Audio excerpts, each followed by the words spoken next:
হরে কৃষ্ণ সুধী ভক্তবৃন্দ, আগামী 31শে আগস্ট 2025 রবিবার শ্রী শ্রী রাধা ঠাকুরানীর শুভ আবির্ভাব তিথি রাধাষ্টমী। আজকের এই ভিডিওতে বর্ণনা করব এই রাধাষ্টমী কেন এত গুরুত্বপূর্ণ, রাধাষ্টমী আপনি কিভাবে পালন করবেন, রাধাষ্টমীতে কতক্ষণ উপবাস থাকতে হবে, যদি কারো রাধাষ্টমীতে অভিষেক করানোর মতো কোনো ব্যবস্থা না থাকে তাহলে তিনি কি করবেন। তো এই সমস্ত বিষয় জানতে হলে এই ভিডিওটি প্রথম থেকে শুরু করে শেষ পর্যন্ত মনোযোগ সহকারে দেখুন। তো সর্বপ্রথমে এই রাধাষ্টমী কেন এত গুরুত্বপূর্ণ আমরা সে সম্বন্ধে শুনব, তারপরে আমি বলবো যে কিভাবে আপনি এই রাধাষ্টমী পালন করতে পারেন। ঠিক আছে? রাধা রানী কি জয়, মহারানী কি জয়। শ্রী শ্রী রাধাষ্টমীর বিশেষ মাহাত্ম্য পদ্মপুরাণের ব্রহ্মখণ্ড থেকে উদ্ধৃত করা হলো। কেউ যদি রাধাষ্টমী ব্রত পালন করে তাহলে কোটি ব্রহ্মহত্যার পাপ বিনষ্ট হয়ে যায়। রাধাষ্টমী ব্রত একবার পালন করলে সহস্র একাদশী পালনের 100 গুণ ফল লাভ হয়। পর্বত সমান স্বর্ণ দান করলে যে ফল লাভ হয় তার 100 গুণ ফল লাভ হয় একবার রাধাষ্টমী ব্রত পালনে। একবার রাধাষ্টমী ব্রত পালনে সহস্র কন্যাদানের ফল লাভ হয়। একবার রাধাষ্টমী ব্রত পালনে গঙ্গা আদি সর্বতীর্থের ফল লাভ হয়। যদি কোনো পাপী ব্যক্তি অশ্রদ্ধায় বা অবহেলায়ও রাধাষ্টমী ব্রত পালন করে তাহলে তার কোটি কুল সহ বিষ্ণু লোকে নিত্যকাল বিরাজ করবে। একবার রাধাষ্টমী ব্রত পালন করলে নরগণের হত্যা, ব্রহ্মহত্যা, পরস্ত্রী হরণ, বিশ্বাসঘাতন ও স্ত্রী হত্যাজনিত পাপ বিনষ্ট হয়ে থাকে। কেউ যদি রাধাষ্টমী ব্রত মাহাত্ম্য শ্রবণ করতে পারে তাহলে সে নিত্যকাল বৈকুণ্ঠ ধামে বাস করার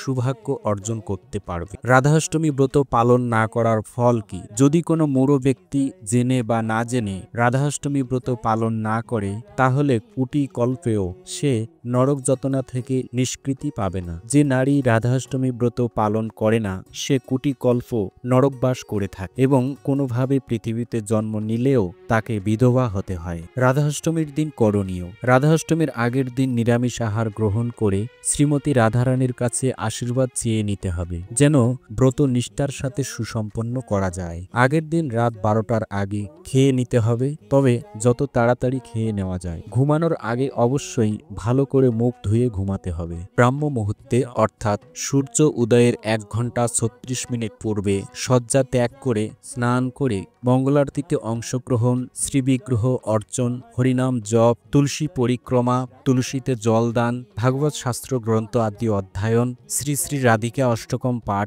উপবাস থেকে অধিক হরিনাম জপ ও কীর্তন, শ্রীমতী রাধারানীর লীলা মহিমা পাঠ ও শ্রবণ, রাধারানীর 800 নাম, ভগবানকে দর্শন, ভক্ত সঙ্গ এবং মধ্যকালে গৃহে বা মন্দিরে শ্রী শ্রী রাধা কৃষ্ণের অভিষেক করবেন। অভিষেক করতে না পারলে অভিষেক দর্শন করবেন। দর্শন করলেও সমান ফল লাভ হয়। তো আমরা রাধাষ্টমীর গুরুত্ব সম্পর্কে জানলাম। এবার আমরা জানব যে এই রাধাষ্টমীতে কতক্ষণ আমাদের উপবাস থাকতে হবে। শ্রীমতী রাধা ঠাকুরানীর আবির্ভাব হয়েছিল মধ্যাহ্নের সময়ে অর্থাৎ দুপুরবেলা, এই জন্য ভক্তগণ দুপুর পর্যন্ত উপবাস থাকে। কেউ যদি চান যে না আমি পুরো দিনটি উপবাস করব তাহলে তিনি পুরো দিনটি উপবাস করতে পারেন। কেউ চাইলে নির্জলা উপবাস করতে পারেন। আবার কেউ যদি চান যে না আমি নির্জলা উপবাস করব না, আমি একাদশীর মতো করে ফল, জল, দুধ, বাদাম, অনুকল্প প্রসাদ গ্রহণ করে এই রাধাষ্টমী ব্রত পালন করব, সেটাও করতে পারেন। কিন্তু আমরা সাধারণত দুপুর 12টা পর্যন্ত মধ্যাহ্ন সময় পর্যন্ত উপবাস করি।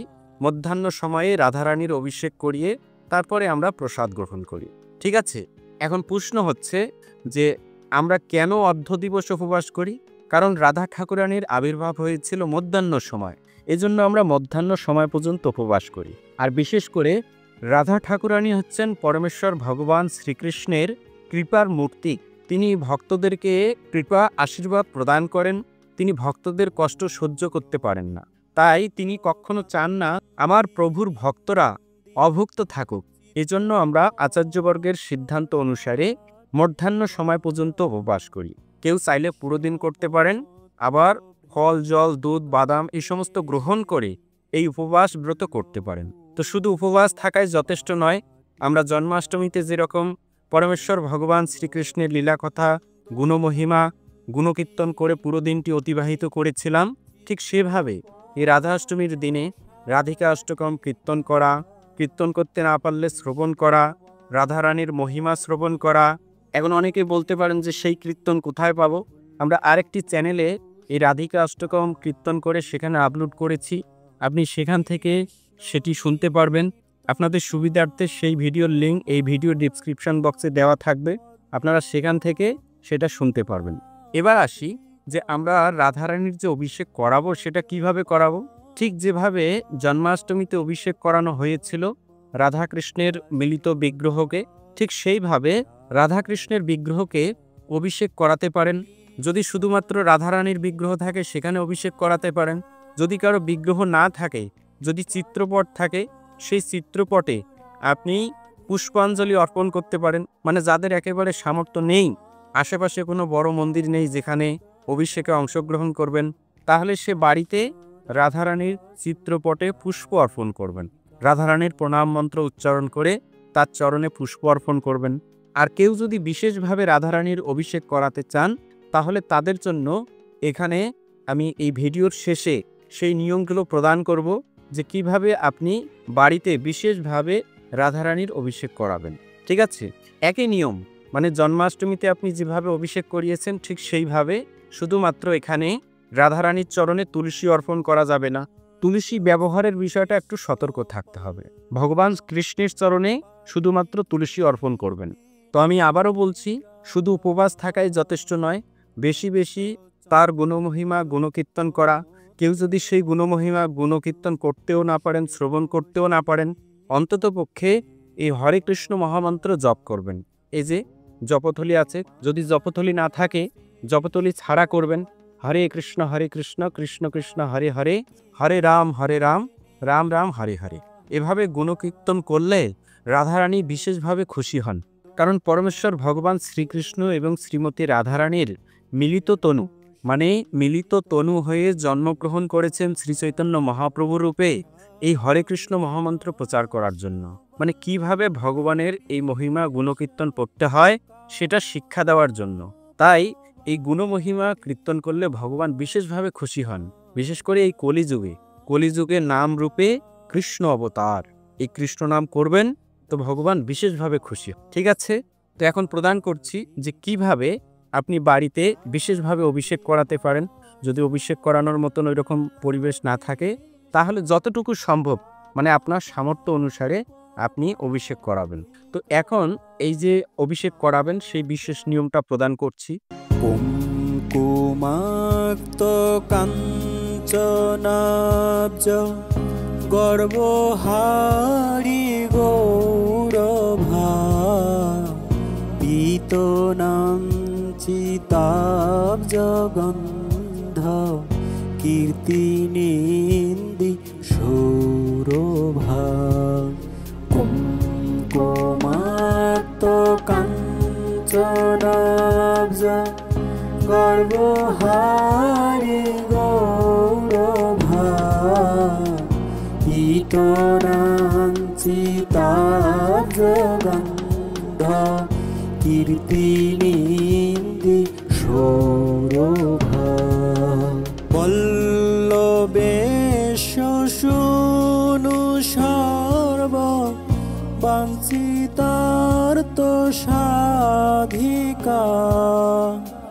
মজমাত্ম পাদ পদ্ম দশদাস্তু রাধিকা পল্লবেশ শুনু সর্ব বাঞ্ছিতার্ত সাধিকা মজমাত্ম পাদ পদ্ম দশদাস্তু রাধিকা।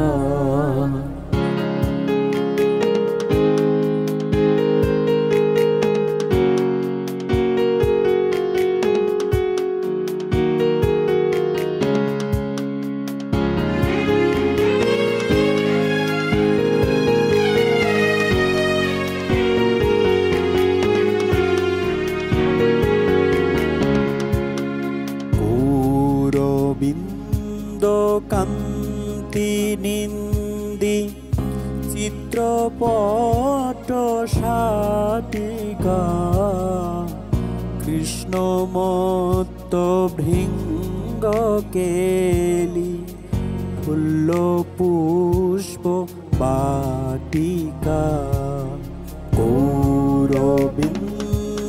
কান্তি নিন্দি চিত্রপট শাটিকা কৃষ্ণমত্ত ভৃঙ্গ কেলি ফুল্ল পুষ্প বাটিকা কৃষ্ণ নিত্য সঙ্গমার্থ পদ্মবন্ধুরাধিকা মজ্জমাত্ম পাদ পদ্ম দাসদাস্তু রাধিকা কৃষ্ণ নিত্য সঙ্গমার্থ পদ্মবন্ধুরাধিকা মজ্জমাত্ম পাদ পদ্ম দাসদাস্তু রাধিকা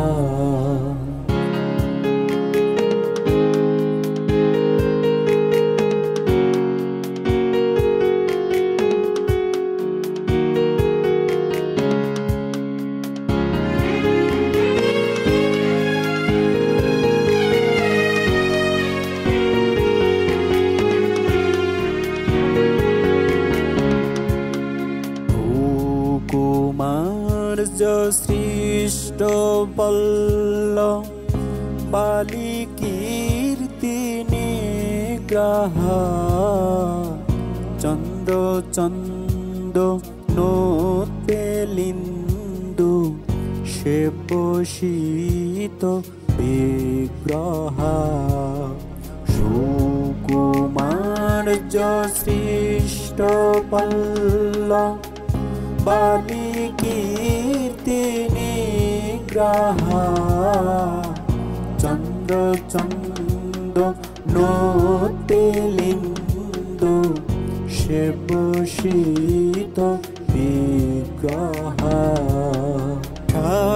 ভীমর্ষ বল্লভীশ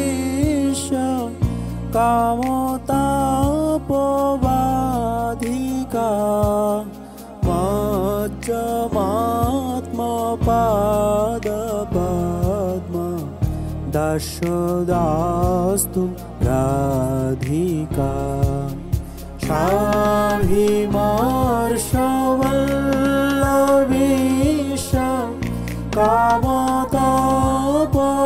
কামতাপবাধিকা মজ্জমাত্ম পাদ পদ্ম দাসদাস্তু রাধিকা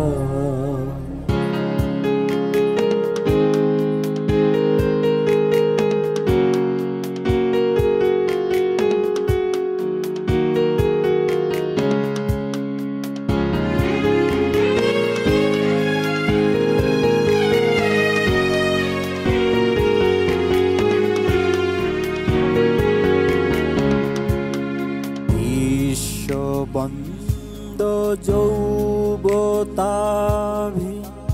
বন্দিতাপি জারামা রূপ নব যৌবনাদি সম্পদান যৎসমা বিশ্ববন্দ যৌবতাভি বন্দিতাপি জারামা রূপ নব যৌবনাদি সম্পদান যৎসমা শীলহার্ধলীলায়াস সাজত হস্তিনাধিকা পদ্ম দাসদাস্তু দাস্যদাস্তু রাধিকা शीलहार्धलीलायास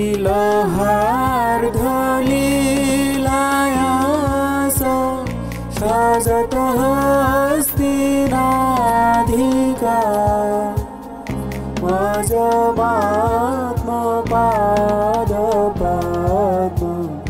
दास्यदास्तु राधिका।